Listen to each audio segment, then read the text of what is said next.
Ang tulong natin ay nasa pangalan ng Panginoon. Siya ang lumikha ng langit at lupa. Ating ipahayag ang ating mga kasalanan sa Diyos. Ang ating Diyos ay Diyos na mahabagin at mapagpatawad.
Mapalad ang tao na pinatawad na yaong kasalanan at nalimot na rin ang kanyang nagawang mga pagsalangsang.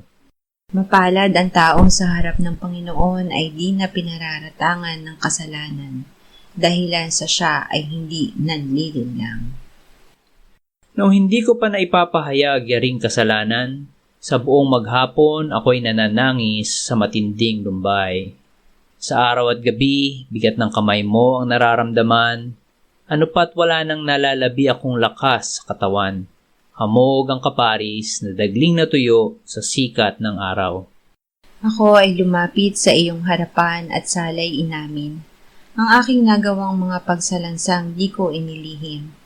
Pinagpasyahan ko ang lahat ng ito sa iyo'y idaing at aking natamo ang iyong patawad sa sala kong angkin. Mga minamahal, sinasabi sa unang Juan 1:9, kung ipinapahayag natin ang ating mga kasalanan, maaasahan nating ipatatawad sa atin ng Diyos ang mga ito at lilinisin tayo sa lahat ng ating kasamaan sapagkat siya'y tapat at matuwid. Salamat sa iyo, O Diyos. Pinatunayan mo ang iyong pag-ibig sa amin nang si Kristo ay mamatay para sa amin noong kami mga makasalanan pa. Ngayon ay buksan mo ang aming mga labi at kami ay magpupuri sa iyo.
Isayas 62, 1-3. Alang-alang sa Siyon ay hindi ako tatahimik, at alang-alang sa Jerusalem ay hindi ako magpapahinga, hanggang sa ang kanyang katuwiran ay lumitaw na parang ningning at ang kanyang kaligtasan na gaya ng sulong nagniningas. At makikita ng mga bansa ang iyong katuwiran at ng lahat na hari ang iyong kaluwalhatian. At ikaw ay tatawagin sa bagong pangalan na ipapangalan ng bibig ng Panginoon. Ikaw naman ay magiging korona ng kagandahan sa kamay ng Panginoon at koronang hari sa kamay ng iyong Diyos. Ang Diyos ang gumawa. Ang Diyos ang gumawa upang tayo ay maligtas at maging matuwid. Ginawa niya ito sa pamamagitan ng kanyang anak na walang kasalanan, ngunit ginawa niyang kasalanan upang tayo ay maging katuwiran ng Diyos kay Kristo. Inilarawan ng Diyos ang kanyang ginawa gaya ng pagtanggap at pagbabalik ng relasyon ng lalaki sa kanyang asawang nahiwalay sa kanya. Hindi natatawagin ang kanyang asawa na pinabayaan o giba, kundi ang aking katuwaan ay nasa kanya, may asawa. Ito ay dahil ang Diyos ay nalulugod sa kanyang asawang nagbalik at ang kaluguran niya ay gaya ng lalaking bagong kasal sa babaeng kanyang pinakasalan. Awit 128, 1-4. Ang bawat may takot sa Panginoon ay mapalad na sa kanyang mga daan ay lumalakad. Kakainin mo ang bunga ng paggawa ng iyong mga kamay. Ikaw ay magiging masaya at ito'y magiging mabuti sa iyo. Ang asawa mo ay magiging gaya ng mabungang puno ng ubas sa loob ng iyong tahanan. Ang mga anak mo'y magiging gaya ng mga puno ng ulibo sa palibot ng iyong hapagkainan. Narito ang taong may takot sa Panginoon ay pagpapalain ng ganito. Pamilyang pinagpapala ng Diyos. Ang sumasampalataya sa Panginoong Hesus ay pinagpapala ng Diyos ng mga pagpapalang espiritual at material. Siya ay magiging mapamunga sa kanyang kabuhayan. Ang asawa at mga anak niya ay magiging mapamunga sa kanyang tahanan.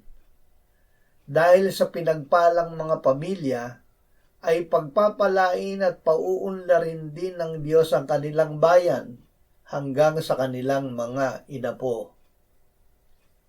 Unang Korinto 12:4-11.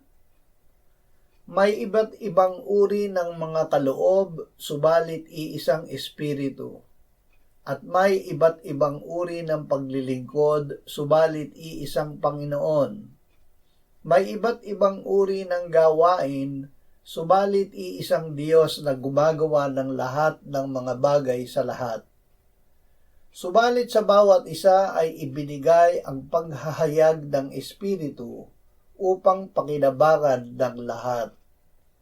Sa isa ay ibinigay sa pamamagitan ng Espiritu ang salita ng karunungan, at sa iba'y ang salita ng kaalaman ayon sa gayunding Espiritu.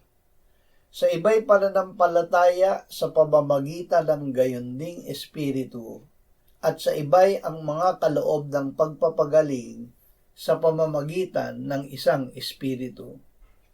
Sa iba'y ang paggawa ng mga himala, sa iba'y propesiya, sa iba'y ang pagkilala sa mga espiritu, sa iba'y ang iba't ibang wika, at sa iba'y ang pagpapaliwanag ng mga wika.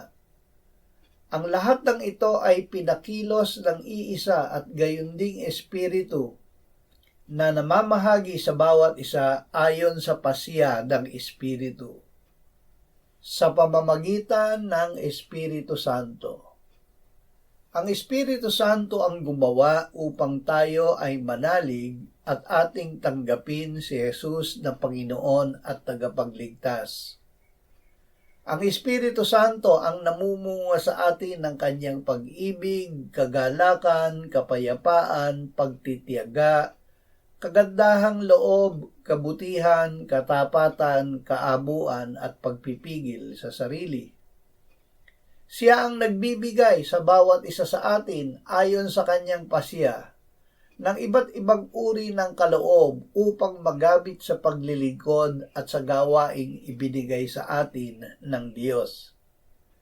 Hindi tayo ang may kaloob kundi ang Espiritu Santo, at ang mga kaloob na ito ay siya ang nagpapakilos, kaya't nagagawa natin ang mga gawa ng Diyos.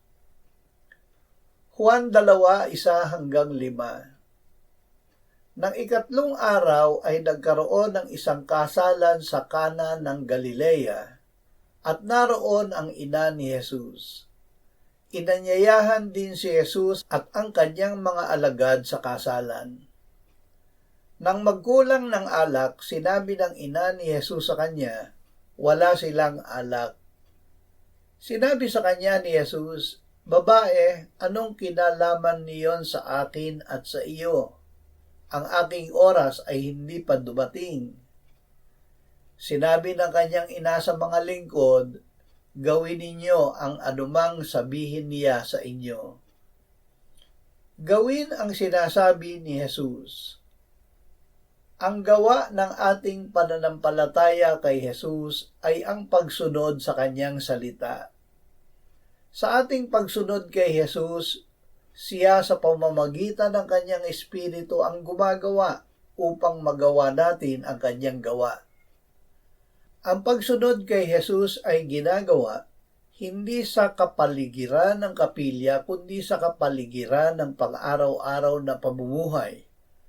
Ang mga lingkod sa kasalan sa Kana ay naglalagay lamang at kumukuha ng tubig sa banga. Ngunit nang sundin nila ang sinabi ni Jesus na punuin nila ng tubig ang mga tapayan, ang tubig ay naging masarap na alak.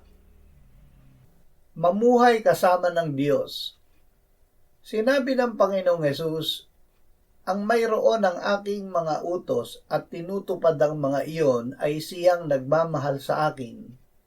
At ang nagmamahal sa akin ay mamahalin ng aking Ama, at siya'y mamahalin ko, at ihahayag ko ang aking sarili sa kanya.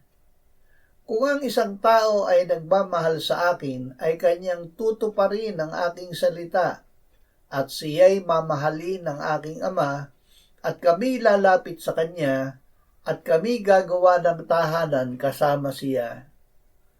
Ang mga aliw, ang Espiritu Santo na susuguin ng Ama sa aking pangalan, siya ang magtuturo sa inyo ng lahat ng mga bagay, at magpapaalala sa inyo ng lahat ng aking sinabi sa inyo.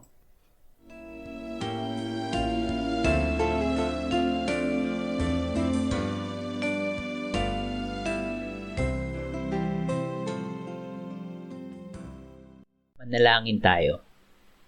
Panginoong Hesus, sinabi mo, malibang kainin ninyo ang laman ng anak ng tao at inumin ang kanyang dugo, kayo ay walang buhay sa inyo. Ang sino mang kumakain ng aking laman at umiinom ng aking dugo ay may buhay na walang hanggan, at akin siyang muling bubuhayin sa huling araw. Sapagkat ang aking laman ay tunay na pagkain at ang aking dugo ay tunay na inumin. Siya na kumakain ng aking laman at umiinom ng aking dugo ay nananahan sa akin at ako sa kanya. Kung paanong buhay ang Ama na nagsugo sa akin at ako ay nabubuhay sa pamamagitan ng Ama, gayon din siya na kumakain sa akin, siya man ay mabubuhay sa pamamagitan ko. Panginoong Hesus, aming tagapagligtas, tinatanggap ka namin sa oras na ito bilang aming tinapay ng buhay. Tinatanggap namin ang iyong katawan na ipinako sa krus, namatay, inilibing, binuhay na muli, at iniakyat ng Ama sa kanyang kanan sa langit bilang aming tunay na pagkain. Tinatanggap namin ang iyong dugo na nabuhos sa ikapagpapatawad ng aming kasalanan bilang aming tunay na inumin. Manahan at mabuhay ka sa amin upang kami ay mamuhay sa pamamagitan mo kung paanong ikaw ay namuhay sa pamamagitan ng Ama. Salamat, Ama, sapagkat dahil kay Kristo, kami ngayon ay nakapamumuhay kasama mo kaisa ng Espiritu Santo. Sa iyo ang lahat ng kaluwalhatian, ngayon at magpakailanman. Amen.